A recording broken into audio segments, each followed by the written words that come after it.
Welcome back to another episode of Withnaz. I go by the name of Naz, aka the host with the most. Today on the hot seat, I got my boys Nick and Femi. What's happening, fellas? What's going on? What's going on? And the whole crowd goes wild. I feel like now, bro. Like I have to be like over the top, like you know what I mean? Because I feel like some of the intros like are different. But anyways, boys, welcome to the show. It's good to have you here. Thanks for having us, man. Pleasure, man. I know we're living in a weird time. I have to ask every single guest, how's COVID treating you guys? What are you up to? What are you guys up to?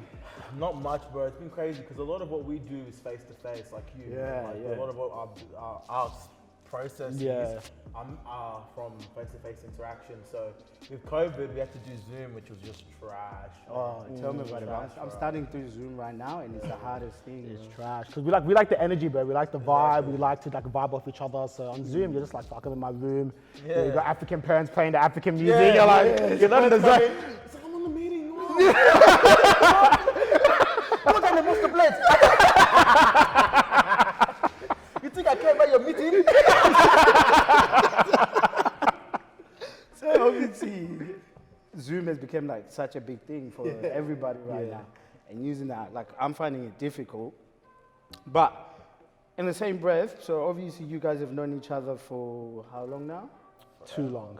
For too long? So tell me about it. Like, how did you guys actually meet? Like, Shit, well, like I've known this guy since I was like 5. I think majority of it was because like our families were close because of the Nigerian community. So we used to go to the same church for a bit. oh, you guys Nigerian? Yeah. I thought you guys were Ghanaian. Oh, Don't do that. You're about to start. No, but like for real though, like you guys are Nigerian. Nigerian. Yeah. Oh, nice. So you guys grew up together in school and that as well. Nah, so we went to the same like church, same community, like the Nigerian community back in the day, not anymore. It was crazy. It was so close. Like everyone knew each other. Like we always used to go to the same parties. It's like our families knew each other, came to the same church for a bit. And then as we got older, Nick got a bit jealous. Jealous of what? Nick started to get a bit fat. And the girl he liked was like, ooh, nah, like, it's not a vibe right now anymore, Nick. Yeah. And then she started to swing my way. That's actually crazy that you think that. And then he got me on MSN and started beefing me on MSN. You know Bebo, you remember Bebo back in the Yeah, day? yeah, yeah. This guy's coming up to me, bro, trying to give me all these threats, like, oh, let me get all these gangs on you, bro. I get MCP, get all these guys on you. I'm gonna get MCP. I'm already, like, you know me, I'm composed, bro. I'm in Glenwood, I'm chilling. Like, I don't know stress. I have no stress. We know who this girl is, bro. You can ask her, but Yeah, like, that's the biggest cat. We won't say names. and he's Don't say names because then people that yeah, exactly. He's coming to threaten me, bro. I'm like, bro, I'm just chilling. I'm at home. This guy got into my. I was chilling Because on you MSN. were burning at He me. came into my conversation on MSN and started talking that talk. And long story short, anyway, we met in church. You know, thank you Jesus. Yeah. And we didn't end up fighting. He was meant to come to our Christmas party, our family Christmas Look, bro, party. just leave it at that, bro. Let's leave it at that, bro. It's like, He doesn't want me to tell. oh, tell the story. Tell the story. It's not even that big of a deal. Yeah, it's alright. It's alright. It's okay. But long story short, we became friends again after maybe like 3 years of hating each other. Like, proper hating each other. And then 3 years of that, then we met again at Hillsong at Wildlife, where most people know. connected. And then then we've been mates ever since. So that's been 10 So years it's now. so crazy because like when you're talking about like people that are close, like you and Nick and stuff, it's like with boys, it's like there's this. I don't know if it's like it's like a thing that like somebody that ends up being like your closest homie, you're gonna either start off hating each other or you go one-on-one. Yeah. Like, you go one-on-one. Like you go one-on-one. Like there's no other thing about it. Because I've been like most of my close homies, like we've been like what the heck? Yeah. But then it's like that's how.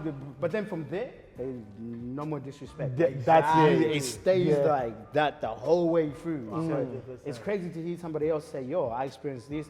I actually used to hate this guy." Like, you know what I mean? Yeah. And then it's crazy. So fast forward a little bit later, your guys' professions. You are nurses, like RNs. Registered nurses. Congrats on that. Cheers, my man. Black excellence. Yes, sir. Whoa, another word was about to come out there. But yeah, shout out to the boys. Shout out to the boys, yeah, you know. But yeah, so tell me, like, obviously, being a nurse, like how's that? Like, you guys work at the same hospital and stuff? Yeah. Oh, Yeah. that's good. So you see each other every day. You don't get bored of each other.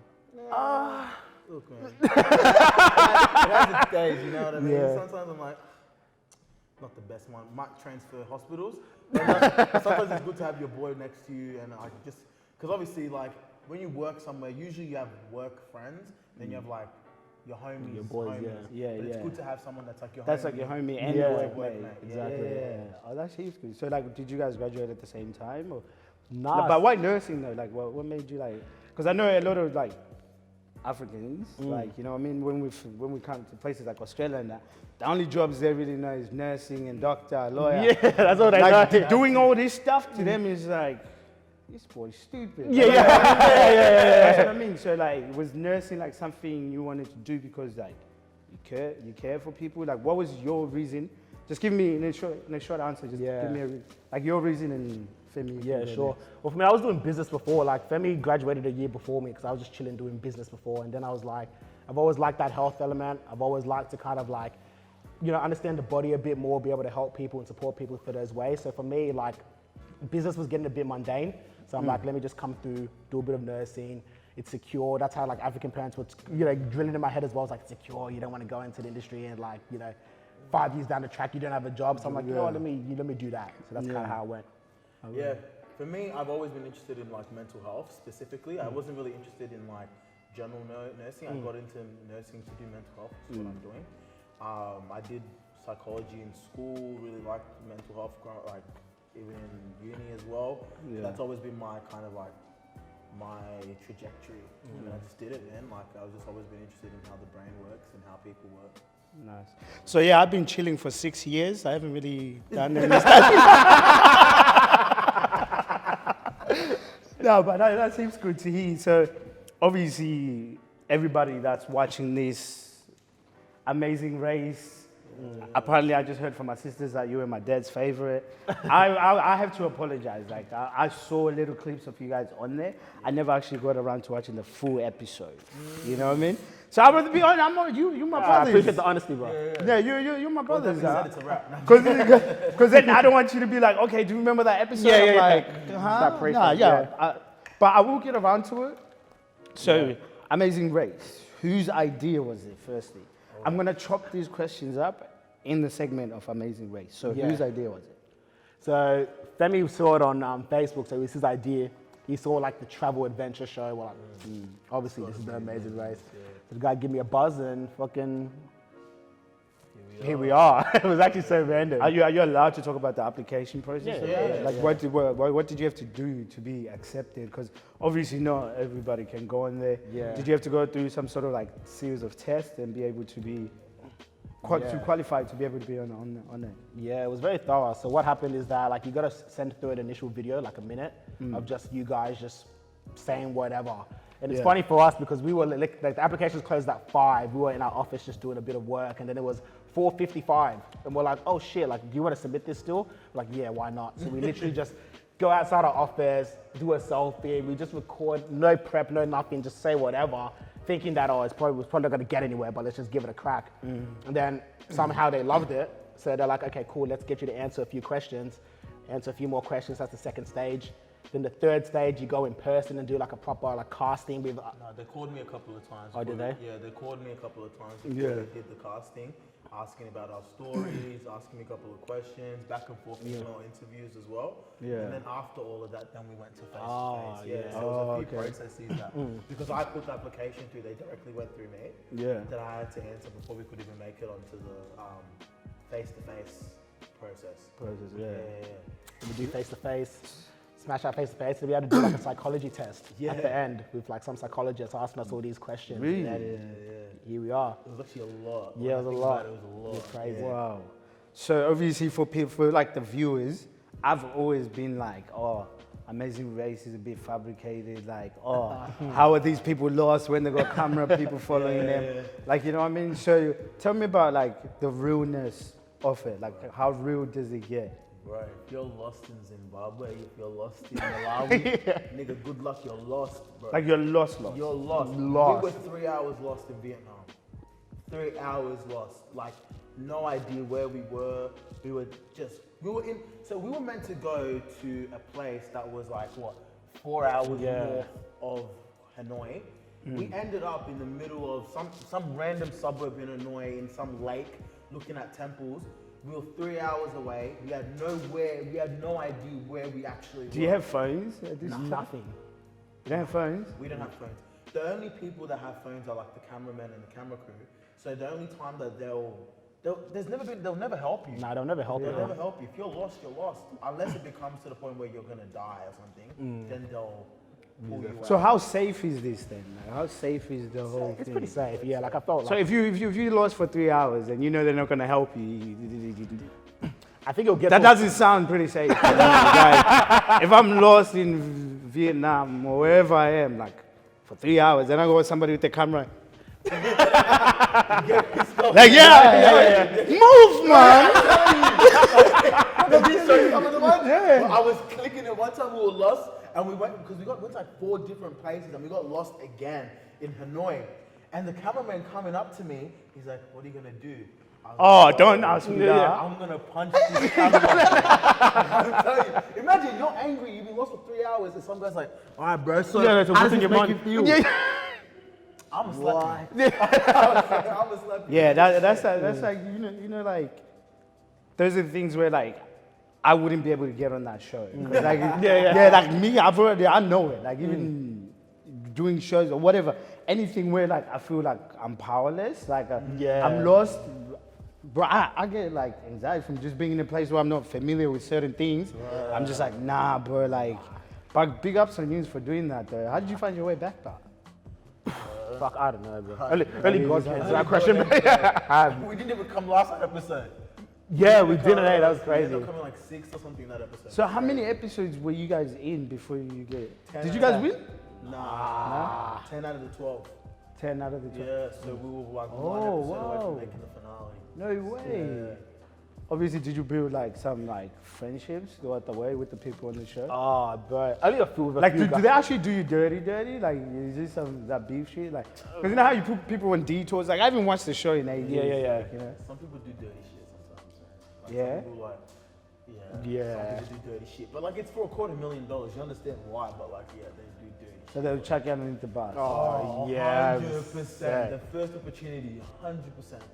A lot of the game plan, a lot of our game plan was to not be a threat, which I think we did really well. So, we didn't want to be a threat because I think that when, like, this is like, if you're going to apply, it's just a pointer.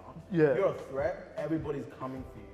Like, whenever there's a detour, you're always the first name to be detoured. You're always like, nobody wants to help you. But if you're just like the lovable idiot, then everybody will be more inclined to help you, and you get so far just off you, people underestimating you. Even So though it's just like that with Yeah, psychology. so and mental. stuff. reverse psychology. Yeah. We were in complete control this whole time. I got you.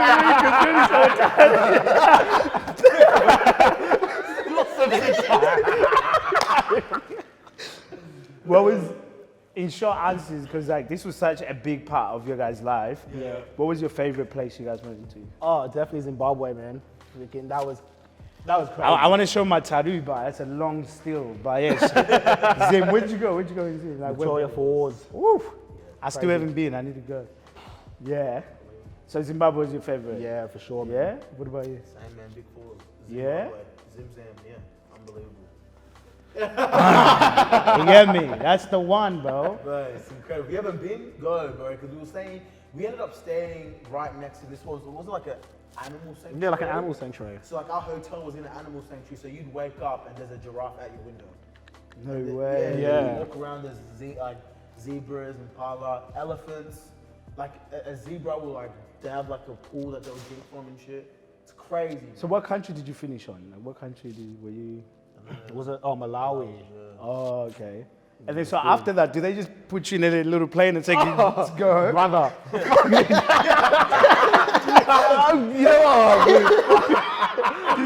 Is it even economy? Like, what is it? Like, they just put you in like some weed. Budget. Yeah. Budget, bro. You wake up, bro.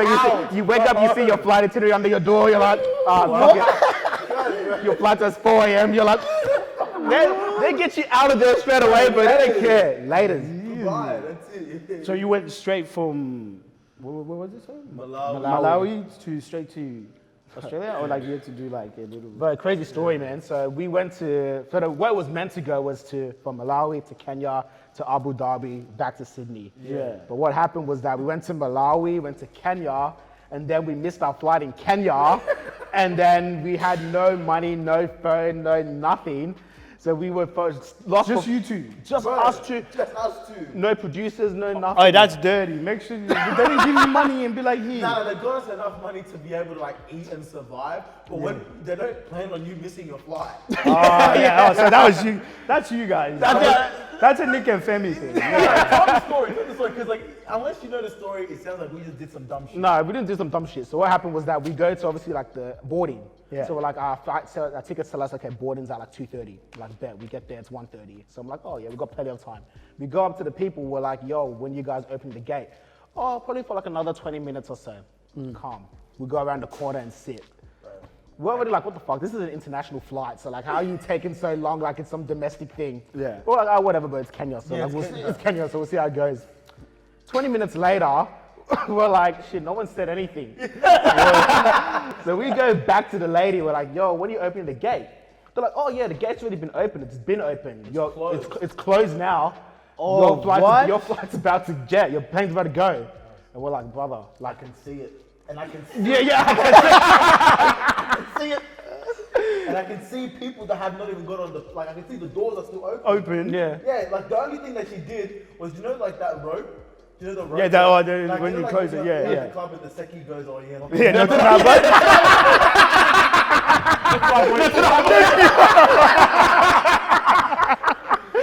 that's the one.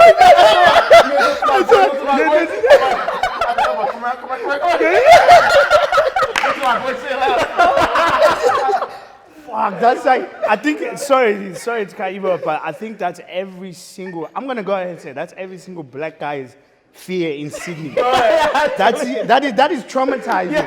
It's like sleep paralysis, but imagine a big islander sec is telling you not tonight, boys. Yeah, bro, like, yeah, that is funny, yes. So she had put the little lever thing down, and you can still see people, and she still wouldn't let you like, in. nah, she was arguing with us, being like, you didn't come. I'm like, bro, we came. She's like, we called your name 5 times on my cars. We were like 3 meters around the corner, like literally the bench next to. Did they call your name, bro? Bro, they did it. The stupid lady wants to be like, here, let me show you that we called our names. So they go back to the speaker and be like, brother, like, It was so loud. it was so soft. But, no, but the thing is, like, we would have heard it though. If we were sitting right there, if you called us, we would have heard it. Yeah. They didn't call shit. If they did, they whispered it. Nick and Femi? Nick and Femi, your flight's boarding right now. So yeah, basically they're like on some bullshit, and then we did it. They couldn't get in.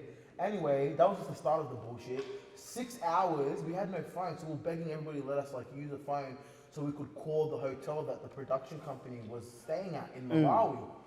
We got to this nigga that's like, yeah, I have international calls. I'm like, ah, cool, bet. Like, What was this, like an internet cover? Like, what was Oh, it? they give us some context. So what happened was that obviously our plane fucked off. Oh, It was like, yeah. the Yeah, you missed later, the plane. we missed it, The gone. plane's gone. You watched it. We only got like 100 Meow. Yeah, they're telling us you gotta buy another ticket. I'm like, brother, I only got 100 USD on me. how am I gonna I have no card, no nothing, I can't give you shit. Yeah. They're like, soz. So we go to like this internet cafe, first place. We're like, oh, let's use the phone, international calls. This lady's charging us 2 USD per minute. 10 USD per minute. $10? Yeah, 10 USD per minute. And she's saying like, even if way. it's a minute and 1 second, that's 2 minutes. 20, that's 20 USD. Cuz, and just for it to dial, to start dialing, it's 45 seconds. This does not be on my way. And we did it once or twice, like, nah, this is too dumb. This is too much. This is too dumb. dumb. So then basically we got, oh my bad. So good. So we basically, that was my work, my bad. So like we got to this guy and I'm like, yo, like please, we need to make a phone call, please. And I was like, do you have international calls? He's like, yeah, I do. I'm like, all right, bet, can I use your phone? He's like, nah, you can't. I'm like, okay, why? He's like, oh, I'm very sorry, I'm watching cricket.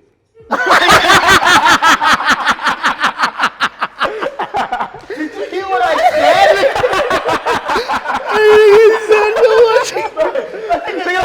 He did me out. He was talking to me, he's like, I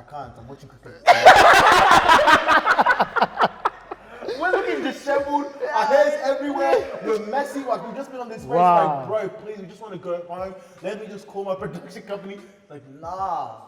I'm watching cricket. It's gonna be going for another 8 hours, man.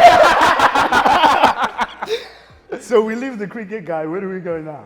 Eventually, this guy does let us use it for 30 seconds, but he's being a dickhead about it.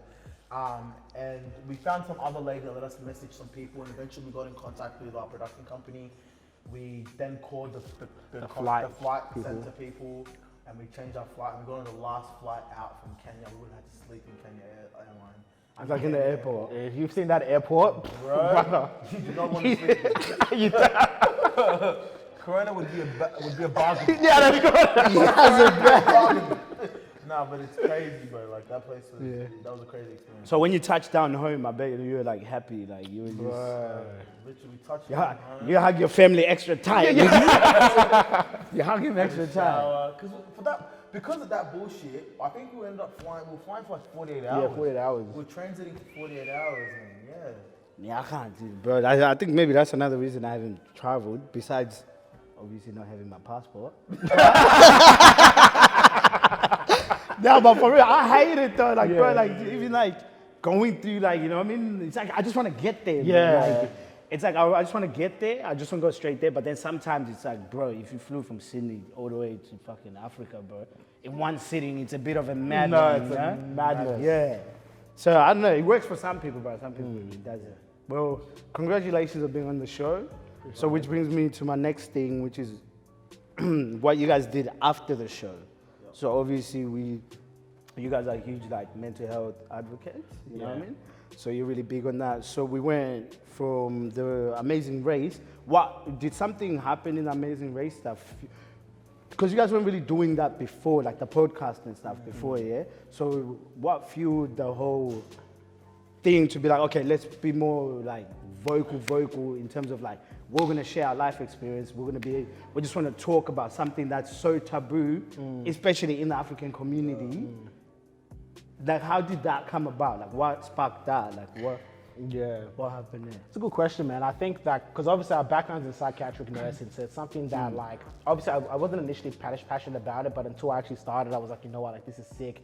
We have such great conversations, we speak to people, we impact people, so we're like, you know what, let's do it. Let's use this platform now that we've been able to grow from the Amazing Race to really just spread the message of mental health and really impact, because I know how much it's done for my life, and how much it's done for his life, so we're like, bro, let's just spread it. Like, who cares about all this stigma or whatever? Like, let's just be our authentic selves, and that's what really, from the Amazing Race and the platform, just pushed us to just get the message out there.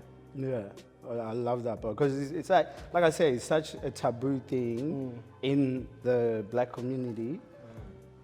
How is it when it comes to like your family knowing about what you do? Like, are you educating obviously the older generation? Because even if I look at it right now with the older generation compared to us, this generation, we're like breaking down walls, bro. In racism, mental health, like just all those things that like the older generation sort of chooses to ignore. They know it's a fact, but it's not really a thing to them. It's like a ghost type of thing, you know what I mean?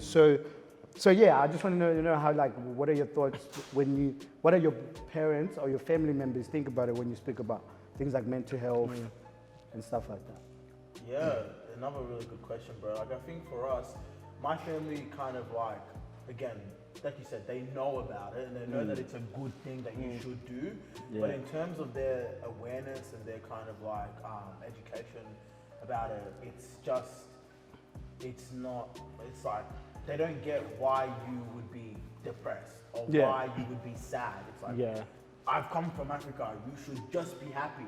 Yeah. And it's like, there's like, we understand, it's like people want to, like, they just want to compare that pain to this pain, blah, blah, blah, blah. So it's very difficult for them to understand that even though we're not in Africa, we don't have the same struggles as you. It doesn't mean that our struggles aren't valid. So making that make sense to them was probably the hardest process, because it's just like, well, you don't have to walk 40 kilometers to get water. Yeah, but you don't have people that, you know, bully you every day and tell you that you're worth, or fire you from working at a cafe because you're black. You know, exactly. The pains are different. It's different, definitely. That's kind of the big thing. Oh, that's huge, good. So, like, with the podcast, well, what was the aim of, like, obviously, to spread awareness? Like, where is the podcast going? Like, where do you guys see it going? How is it helping, and in those factors? Yeah, I think the big thing that the podcast is doing is that with mental health, it needs to take a proactive approach because a lot of people know about it. It's taboo, whatever, but no one actually does anything to actually improve it. Yeah. So the aim of our podcast is that we want to be giving people proactive steps to be able to take control of their mental health, you know, work on their mental health, develop that mental fitness. And if we get people that people look up to, like, you know, like CEOs, entrepreneurs, some, you know, celebrity personalities, to share their experiences with mental health, then people get to see that, like, well, everybody goes through it. It's normal. Let's have the conversation. And once we start having the conversation, we're going to be able to, you know, hopefully flip the stigma on its head and start being a bit more proactive in terms of reducing the diagnoses with depression, anxiety, and all those other kind of mental illnesses. Yeah, so going back to, like you said, the people that you get on your show, like you were saying, talk to me about them. How do you go? Do you get like a background story, or like, is it just like, sort of like a pick and choose, like, oh, okay, like that's the next person? Or like, do you have a chat with them to see? Because I feel like, especially with mental health, is creating a safe environment for somebody to be vulnerable and be able to say that. And I feel like what you guys are doing is amazing and good. I just want to know like how you guys are approaching that whole thing, because it is a big thing, you know what I mean? Especially being like a black man. You know what I mean? 100%. And I think it's like our approach to it is always being, it's not that serious. Do you know what I mean? I think it's got like this big taboo on it, but like we try to put our own joking kind of like humor to it, and we try to find people that align with that have that kind of, you know, less serious or scary approach to it. So guests that we can have a laugh with, guests that can say real shit, guests that can actually be vulnerable and real about the situations, and like you said, create that safe space with humor, with real life stories, etc., etc., etc. Because no one wants to listen to a 45-minute interview with a psychiatrist that's giving you all these scientific words and telling you about the death rates and what. No one gives a shit about that. People want to know about like the fact is that like, I understand what you're going through and I've been through that. But whatever, bro. Like you can get through it. That's what people want to hear, and that's the truth of the situation. So that's what we look for. I like that.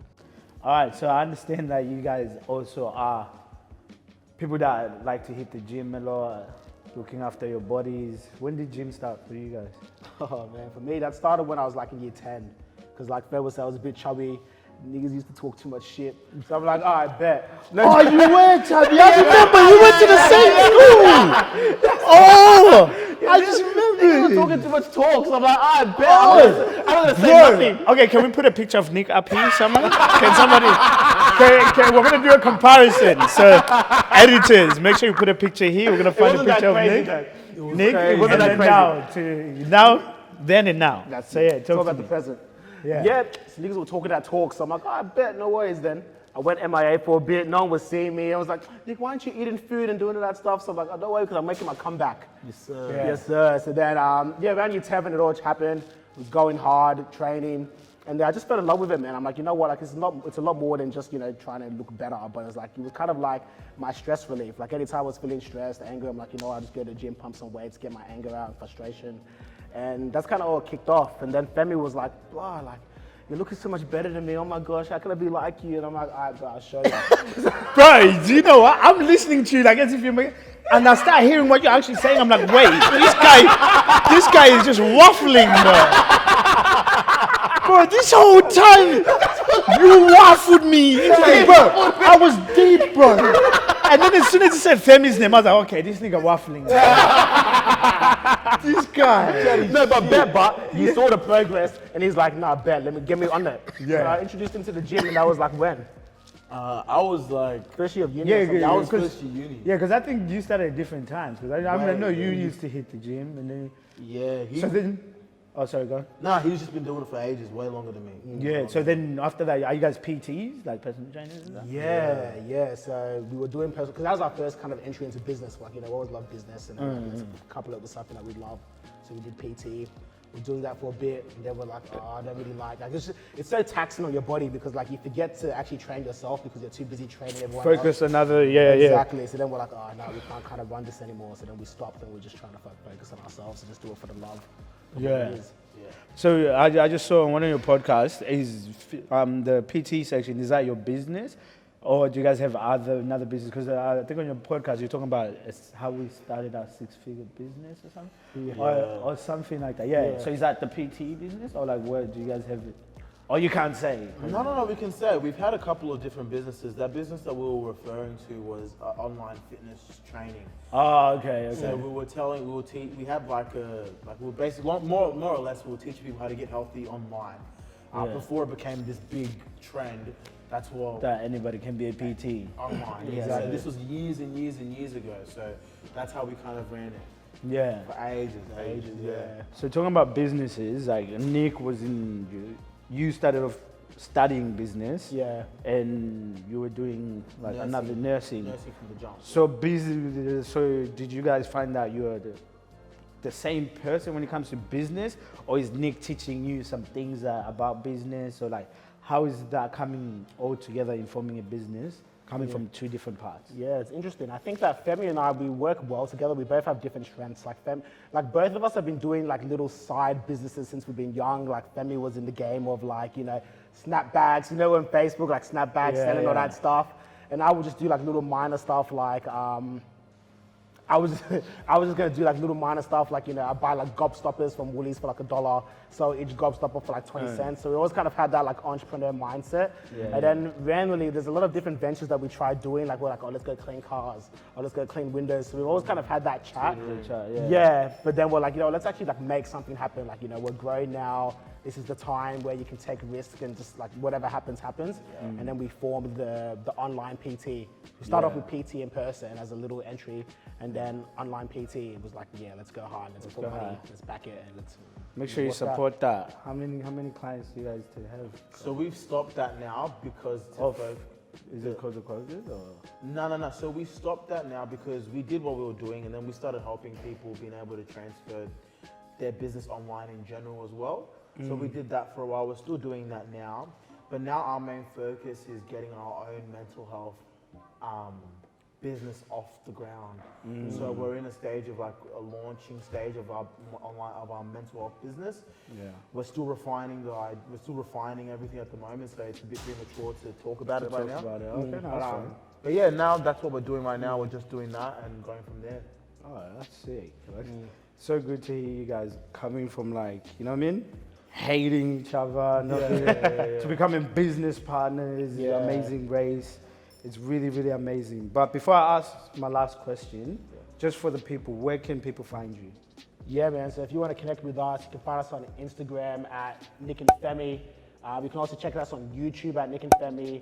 And we've got a podcast that tackles all things mental health called Uncovered with Nick and Femi, which is on all your favorite streaming platforms.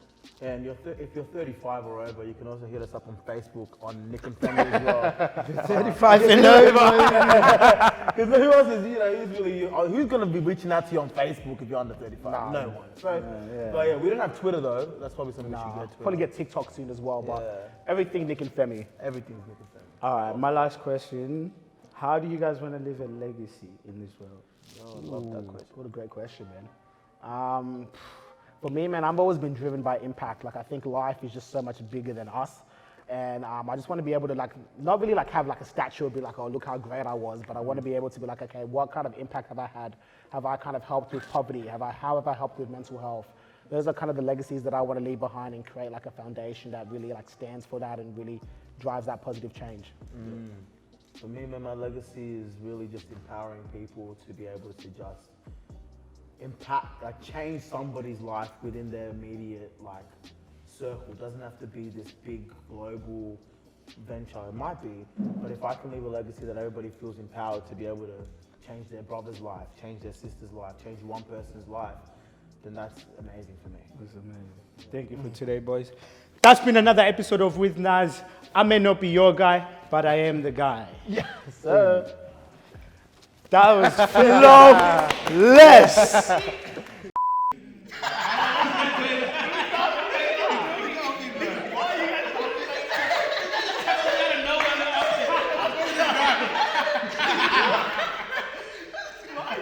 No, I'm not doing that. One serious one?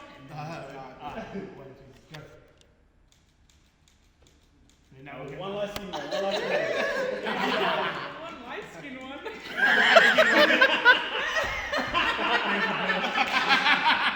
LB for that. But he used to do that a lot. Yeah.